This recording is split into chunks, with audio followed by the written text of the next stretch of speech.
when Biden announced Janet Yellen as his choice for the next Treasury Secretary, she urged a renewed focus on addressing economic inequalities and called them an American tragedy. So what might that mean for her approach to policy?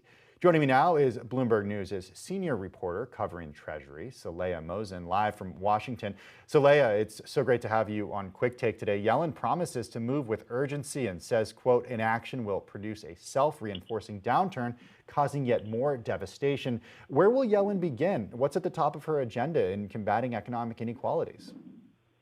Well, it sounds like the Biden administration is taking a lesson that they learned when Trump won the presidency in 2016 on the back of criticism that the Obama administration caused a recovery from the financial crisis, which was good for the broader economy, but uneven. So they had created winners and losers. And so now you have Janet Yellen, who was at the Fed during the time of the financial crisis recovery, and Biden, who was part of the Obama administration, of course, coming back to make sure that the next crisis that they are having to face does not create an uneven recovery. And so they want to target more small businesses, Main Street programs, and job opportunities that get to the fringes of the labor market, of people who are kind of forgotten and not factored into aggregate unemployment figures, like Black communities, Hispanic communities. And there's a lot of ways to do that. They can target that through more bank lending and investment opportunities for low and moderate income communities, and finding ways to make it easier for those communities and those small businesses and entrepreneurs to access credit as they try to jumpstart their own businesses. Yellen, of course, is the former chair of the Federal Reserve. When we look back at her history, her track record with diversity, what does that tell us? So she was the first female Fed chair, and she is presumed to be, if confirmed by the Senate, to be the first female Treasury Secretary. So that's breaking a pretty big glass ceiling.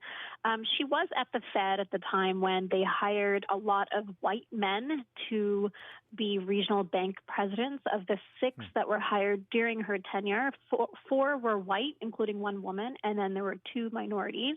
Raphael Bostic, who is openly gay and was the first Black man to have to lead a regional Fed bank, and then of course Neil Kashkari, who's the second Indian American to have that kind of a role. But it seems like as Treasury Secretary, particularly backed by an administration that is clearly making bridging the racial economic divide a key component of the main pillar of their economic plan, maybe she will be able to do more. I wonder, too, just about the recovery that Biden wants to create for everybody. He's talked a lot about this in recent weeks and during the campaign. And in one of your recent articles, you talk about how this counters the criticism that the recovery from the financial crisis during the Obama administration actually added to the gap between America's richest and poorest, the exacerbation of inequality during that period of time. What is Biden doing differently now that could make the recovery more equal? What do you think the Biden administration and people on his team learned from looking at recent history? Well, one thing to remember is there's no Biden administration yet, right? They haven't started. They have a lot of plans. We haven't gotten a lot of specificity, to be honest, about what they're going to do. I would like to hear a lot more about how they're going to bridge that gap. More details about the plan, but it does seem like, and maybe they just haven't told the rest of us what their plans are, but it does seem like he has hired a group of economic policymakers who have shown, who have a history of focusing on inequities in the U.S. economy. I mean, he hired Cecilia Rouse as his Council of Economic Advisors and says that she will be part of his cabinet. Neera Tanden is an Indian American. She is going to be the head of the Office of Management and Budget.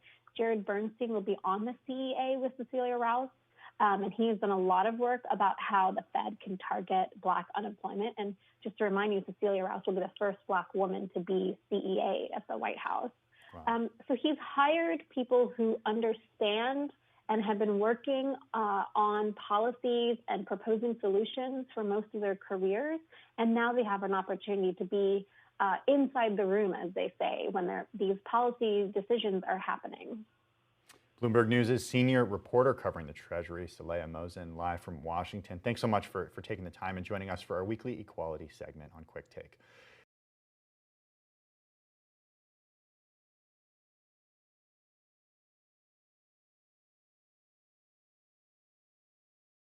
The biggest stories the moment they happen from around the globe. Subscribe to Bloomberg Quick Take now for insight in an instant.